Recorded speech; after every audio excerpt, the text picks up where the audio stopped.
এর হাত থেকে দেশকে মুক্ত করবার জন্য এখন থেকে যা আছে তাই দিয়ে নামতে হবে। আর দেশের জনগণই আমাদের শক্তি, জনগণকে নিয়েই আমাদের এগিয়ে যেতে হবে।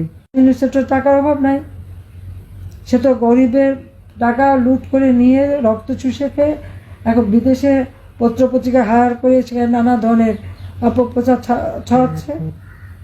আর যত হত্যাকাণ্ড খুন করে সব দোষ আওয়ামী লীগের। পুলিশ মারে, এটা তো তাদের সমন্বয়ক আসিফ নিজেই বলেছে পুলিশ হত্যা করেছে।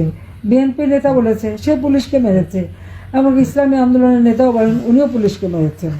কিন্তু মামলাগুলি সব আওয়ামী লীগের বিরুদ্ধে, সব মামলা আওয়ামী লীগের বিরুদ্ধে, আওয়ামী লীগের কেউ বাদ নাই।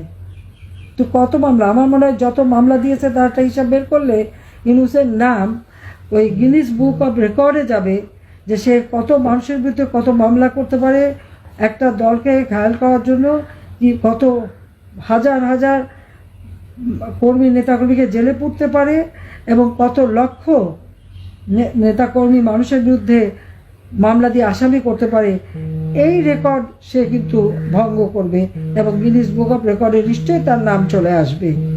আর যদি মানুষ হত্যা, জেল জুলুম, অত্যাচার, নির্যাতন, দুর্নীতি